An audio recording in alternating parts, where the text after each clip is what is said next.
हर हर महादेव। स्वागत है आप सभी का 12 ज्योतिर्लिंगों की इस पावन यात्रा में। आज हम लेकर आए हैं चौथे ज्योतिर्लिंग ओंकारेश्वर की कथा। यह कथा केवल भक्ति ही नहीं बल्कि अद्भुत रहस्य और आध्यात्मिक संदेश से भरी है। नर्मदा के पवित्र तट पर स्थित यह ज्योतिर्लिंग हमें बताता है कि भक्ति में कैसी शक्ति होती है कि स्वयं महादेव भी अपने भक्त के आह्वान पर प्रकट हो जाते हैं। बहुत प्राचीन काल की बात है। भारतवर्ष में एक पर्वत था, विंध्याचल पर्वत। विंध्य पर्वत की विशालता और शक्ति पहले से ही अद्भुत थी, लेकिन समय बीतने के साथ उसके मन में एक विचार उत्पन्न हुआ। वह सोचने लगा, मैं हिमालय से छोटा क्यों रहूं? लोग केवल कैलाश और हिमालय की महिमा का गुणगान क्यों करते हैं? क्या मेरी शक्ति और मेरी ऊंचाई कोई महत्व नहीं रखती? यह विचार धीरे धीरे उसके मन में अहंकार का रूप लेने लगा, लेकिन उसके भीतर भक्ति का भाव भी जीवित था। उसने सोचा, यदि मैं भगवान शिव को प्रसन्न कर लूं तो वे मुझे वरदान देंगे और मेरी महिमा भी संसार भर में फैल जाएगी। विंध्य पर्वत ने निश्चय कर लिया कि वह महादेव की कठोर तपस्या करेगा। उसने अपना संपूर्ण ध्यान एकाग्र कर लिया, भोजन पानी त्याग दिया, स्थिर होकर केवल नमः शिवाय का निरंतर जप करने लगा। दिन बीते, महीने बीते, वर्ष बीत गए। विंध्य पर्वत अचल होकर ध्यान में लीन रहा। उसकी तपस्या की तीव्रता इतनी प्रबल थी कि देवता भी विचलित हो उठे। ऋषिमुनि सोचने लगे कि यदि यह तपस्या पूर्ण हुई और शिव प्रसन्न हो गए तो विंध्य पर्वत की शक्ति अपार हो जाएगी। शायद वह अहंकार में आकर संसार के संतुलन को बिगाड़ भी सकता है।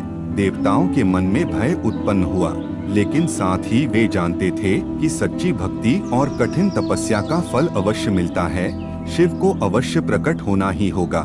वर्षों की कठोर तपस्या के बाद एक दिन नर्मदा नदी के तट पर अद्भुत प्रकाश फैल गया। धरती कांप उठी, आकाश गूंज उठा और वहां प्रकट हुए स्वयं भगवान शिव। उनके स्वरूप से चारों दिशाएं आलोकित हो उठीं। शिव ने गंभीर स्वर में कहा, हे विंध्य, मैं तुम्हारी तपस्या से प्रसन्न हूँ। तुम्हारा ध्यान और भक्ति अद्वितीय है, इसलिए मैं तुम्हें दर्शन देने आया हूँ। अब वर मांगो। विंध्य पर्वत आनंद और गर्व से भर गया। उसने कहा, हे महादेव, मैं संसार में अद्वितीय बनना चाहता हूँ। मेरी महिमा हिमालय से कम न रहे, मेरी ऊंचाई और शक्ति अपार हो, ताकि लोग मेरा भी स्मरण करें और मेरी पूजा करें। महादेव मुस्कुराए। उन्होंने कहा, हे विंध्य, तुम्हारी तपस्या सच्ची है, मैं तुम्हें आशीर्वाद देता हूँ, लेकिन याद रखना, तुम्हारी शक्ति केवल धर्म और भक्ति की रक्षा के लिए ही होगी, अहंकार के लिए नहीं। यह कहते हुए भगवान शिव ने वहां दिव्य ज्योति प्रकट की। वह ज्योति धीरे धीरे अक्षर के स्वरूप में बदल गई और फिर एक शिवलिंग के रूप में स्थिर हो गई। शिव बोले, यह मेरा स्वरूप होगा, मैं यहाँ सदा के लिए निवास करूँगा। मेरा यह ज्योतिर्लिंग संसार में ओंकारेश्वर के नाम से प्रसिद्ध होगा। भक्त जब भी यहाँ आकर दर्शन करेगा वह मृत्यु और भय से मुक्त हो जाएगा। उसे अमर साहस और शांति की प्राप्ति होगी। उस दिन से यह स्थान पवित्र हो गया।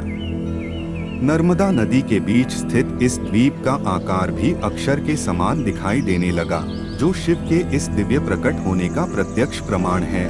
नर्मदा की लहरें गूंज उठीं, मानो वे भी शिव का स्तवन कर रही हों। आकाश से पुष्पों की वर्षा होने लगी और पूरा वातावरण नमः शिवाय की ध्वनि से भर गया। ओंकारेश्वर की यह कथा हमें यह सिखाती है कि भक्ति और तपस्या कभी व्यर्थ नहीं जाती। भगवान शिव अपने भक्त की पुकार अवश्य सुनते हैं, लेकिन साथ ही यह भी चेतावनी है कि भक्ति के साथ अहंकार नहीं होना चाहिए, क्योंकि महादेव केवल सच्ची निष्ठा और समर्पण से प्रसन्न होते हैं। ओंकारेश्वर हमें यह भी बताता है कि ही वह ध्वनि है जिससे यह पूरा ब्रह्मांड उत्पन्न हुआ। इसलिए इस ज्योतिर्लिंग का नाम भी ओंकारेश्वर पड़ा, अर्थात वह ईश्वर जो स्वयं के स्वरूप में प्रकट हुआ। दर्शन का महत्व ऐसा माना जाता है कि ओंकारेश्वर के दर्शन से मनुष्य मृत्यु के भय से मुक्त हो जाता है।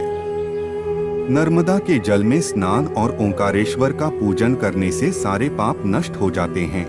यहाँ की आरती और पूजा में सहभागी होने से भक्त को अमर साहस, दीर्घायु और मानसिक शांति की प्राप्ति होती है।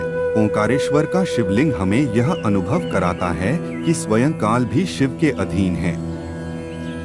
यदि यह कथा आपके हृदय को छू गई हो तो कमेंट में लिखें नमः शिवाय और चैनल को सब्सक्राइब करें ताकि अगली ज्योतिर्लिंग कथा सबसे पहले आप तक पहुंचे। आइए मिलकर शिव नाम का प्रकाश हर घर तक पहुंचाएं। हर हर महादेव। जय ओंकारेश्वर।